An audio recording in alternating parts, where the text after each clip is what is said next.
Hello, friends, and welcome to another episode of the This Is Gonna Hurt podcast. My name is Gordon Duncan. I'm the owner of Capitalize Marketing and Consulting, and this show is part of the larger Capitalize Your Best podcast network of shows.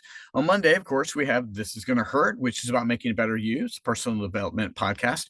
On Tuesdays, we have Coach Training Partners, which is helping coaches create programs and increase their revenue. On Wednesdays is Capitalize Your Best, which is a marketing and business growth podcast.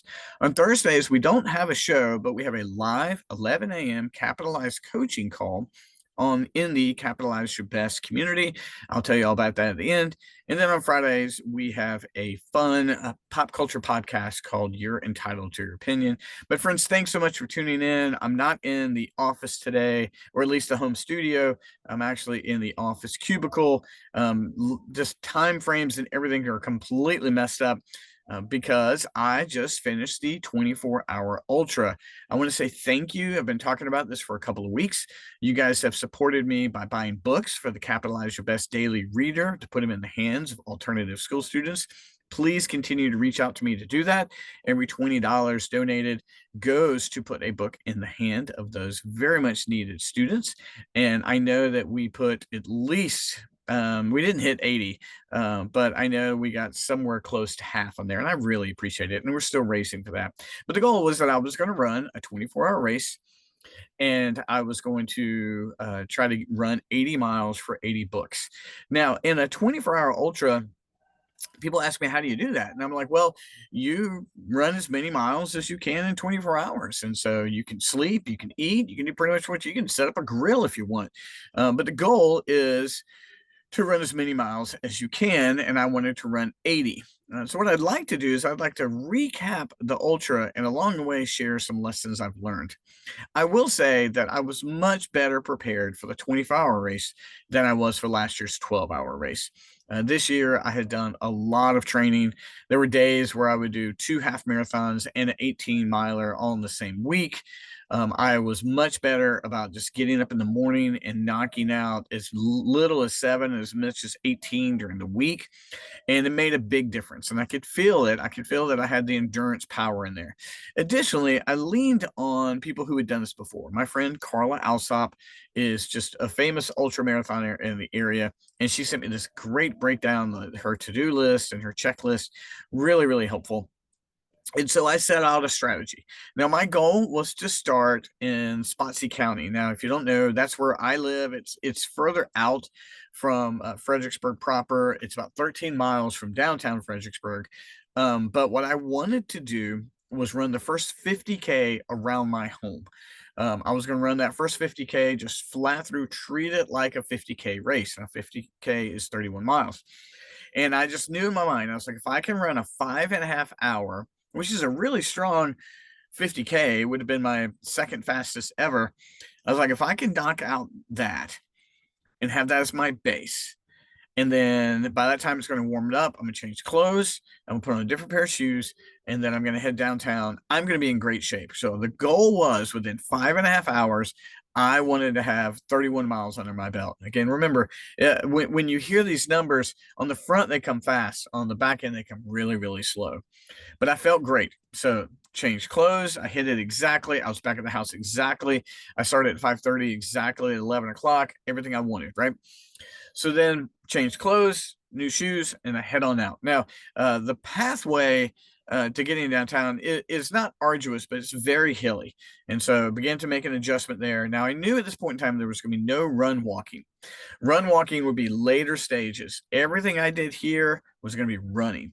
And I wanted that to be the case for as much as possible for the first 50 miles. Well, I was able to make my way to my office. This is where I am here. My friend Nancy was here. And by the time I got here, I had 41 and a half miles, 42 miles, something like that under my belt. Really strong. I mean, at that point in time, I was literally, that was 1:30. And so I had like 8 hours in and I was crushing it, but I was starting to feel the fatigue. The heat was coming out. I had taken my shirt off. I was sweating pretty badly. I was a little dizzy. I got some electrolytes in me, got some food, recharged everything. And here's where the plans changed. every plan that you have for an ultra marathon is going to change the moment it hits reality. What's that old quote? Everyone's got a plan until they get punched in the face, by Mike Tyson, or the old World War II quote, no plan survives first contact with the enemy. I at 42 or miles or so, I was like, I'm just going to be knocking it out, because I knew that I had a 6 p.m. set time for dinner. Like I was going to take a full, like 30-minute dinner. Well, my good friend Sarah Hurst and her husband John called me, and they're like, "Hey, could you use a 15-minute B12 IV infusion?" And I'm like, "Yes, it's very hot out there." And so all of a sudden my plans changed. So I ran 3 miles to Vitality Services, which is where my friend Brooke is, and I got a 15-minute drip. Now, I what the problem was happening is I was beginning, these breaks were extending, and I didn't mind the breaks, but they were taking up too much time. This one was a gift. It was really good. I left and I was in good shape. Cruised around downtown, and I hit 50 miles in like 15 hours. And my last 12-hour race, I hit 50 like on the money. So I was like 45 minutes ahead of my last big race, even with a couple of stops. So cruise around downtown. My friends Nancy and Pam were reaching out to me. Amy called me. I saw her. But at 54.5 miles, I was downtown, and it was 6 o'clock, and I was like, okay, I have a little bit less than 12 hours to run a marathon. But I'll be honest with you, at that point in time, I was starting to feel the fatigue. The run back to Spotsy County, where I have, is very hilly. We have this thing called Fall Hill Avenue, which is just a steep incline decline. And then getting to my house is that as well. And I knew that I just made up my mind. I knew I was going to be doing some intervals of running, walking. If I'm on one of those massive hills, I'm just going to run it. I'm just going to walk it. And so I walked up, I grabbed a pit stop bathroom real quick. I was starting to have some stomach issues. I was getting worried about that. And I was going through so much water. I mean, I was so much water. And had a conversation with Amy as the evening set in and it was getting dark. Starbucks wouldn't give me any water because they were closed, not their fault. Taco Bell doesn't give away water anymore, but they let me fill up my 2 water bottles with Gatorade. Total score there. And then there were some spots that were just really discouraging. There's this pathway called Courthouse Road, and there's a 4.5 mile trek from this one intersection to my house, and I needed to add extra mileage in there. So my goal was to make that 7. But there's some stretches on that road that are just an incline for 3/4 of a mile, steep in the middle of the night. And I was beginning to get this pain over the top left hand, the top right above the ankle. And I could run, but my running was getting more and more difficult. By the time I got closer to my house, it was around 1 o'clock in the morning. I was just walking. And like walking was all I could do. I could no longer run. I had good energy, but my legs and my feet were just killing me. And so I knew that I knew I had the option to take a nap, but I didn't want to take a nap and then have 5 miles to go when I woke up, or excuse me, 7 miles to go, because I was afraid I wouldn't do it. And then as my legs began to hurt so much, my feet began to hurt so much, I began to think a nap was a bad idea because I might never get back out there. So I got home a little after 1, and I had 5.2 miles to go.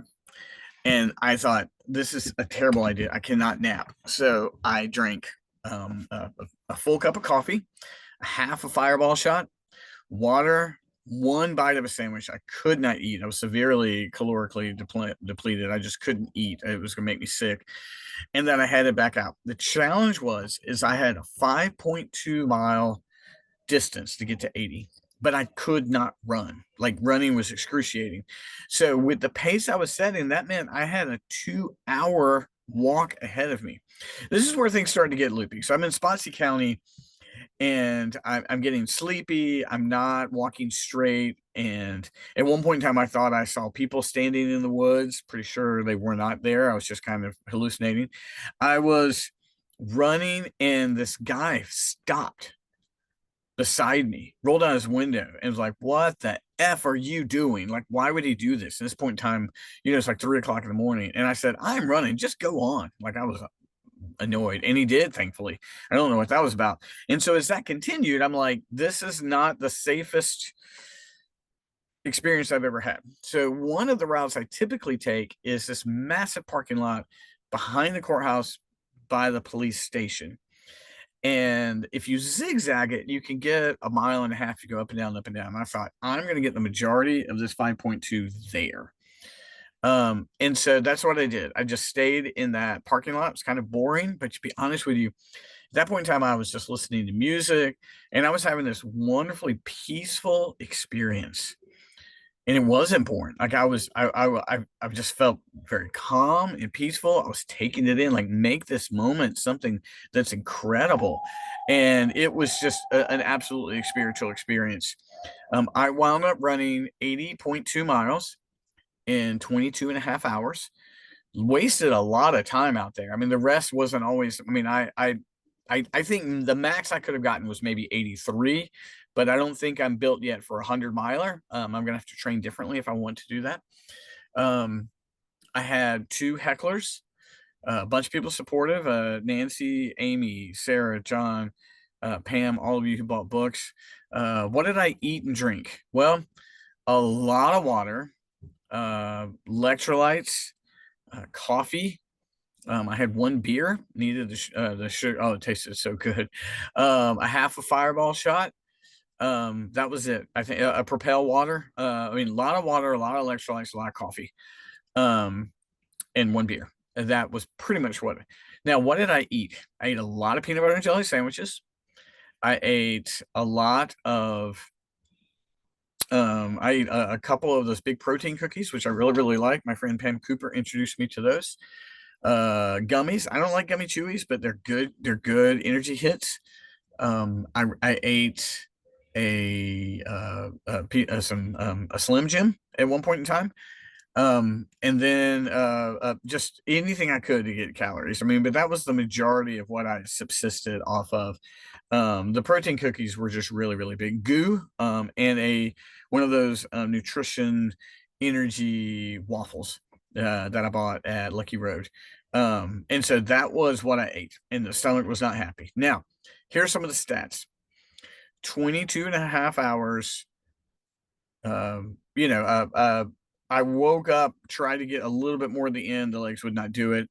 80.25 miles, 10,000 calories burned, 170,000 steps. That's crazy. 170,000 steps. I listened to a lot of music, a podcast. I listened to Shout It Out Loudcast, which is my favorite Kiss podcast. My First Million, which interviewed 19-year-old 100 million CEO. There is a new law of attraction guy out there, and I really just wanted to hear what he has to say. He's not new, but it looks like he has decided to start putting money into podcasting, and his name is Kevin Trudeau, the Kevin Trudeau Show. He's famous for everything from the Ginzu knives and the telecommercials and those kind of things. So he was interesting. A couple of Joe Rogan pyramid podcasts. I was like, I want to go deep on the conspiracies there. So that was good. But I listened to a lot more music than I thought. I mean, as opposed to podcasting. I had a great business idea 10 miles in, and we're fleshing it out right now. But here are three things I learned. Here are three things I learned by running a 24-hour ultra. One, there is never anything greater than preparation. There's just not. I mean, you can have a tough mind all you want, but when I put in the mileage and I was doing those 13, 13, 18 weeks, and then I was talking to people who run ultras, and then I talked to people about how they can support me, there's just nothing better than preparation. Nothing at all. Two, in the end, the most important thing is your mindset. I know I'm contradicting myself, but when it comes down to it, at the end, you have to decide to put the next step in front of the other. You have to decide to go back out for another 2 hours. You have to decide that your goal is important enough to sacrifice. And three, if you're doing an ultra, 50K, 50 miler, 24-hour, whatever the case may be, I would say expect spiritual ecstatic type experiences, but don't look for them. The old joke is if you want to get to know yourself, run a marathon. If you want to see the face of God, run an ultra. And so you will have these spiritual experiences. I've had them every single time, and so I expect them, but I don't look for them. I'm not like, oh, I haven't had a moment. When they came, they came. Those that moment with only 2 miles to go when I was listening to music, I was just kind of flowing. Right at one point in time, I thought I had run 10 miles in this one segment. I'd only run 8, and I'm like, where did those 2 miles go? Right, like there was this moment of just like transcendence. I did get some insight into people and relationships. So with that, my encouragement is to expect those things, but don't look for them. But friends, thanks for tuning in. Thank you for buying books, and we will be accounting for how many people have actually purchased books, purchase more soon. Those are coming in. I think I have more to say about this ultra. I often do a two-parter. So I'm gonna come back to that. If you'd like to know more, let me know. And I've got plenty more to say about it. But guys, thank you for your support. Please tune in tomorrow for the Coach Training Partners podcast. And if you would like to join a community of like-minded, growth-oriented individuals, reach out to me and I'll give you a 7-day pass for the Capitalize Your Best online community. But friends, thanks so much. I look forward to talking to you soon. Thanks so much. Bye-bye.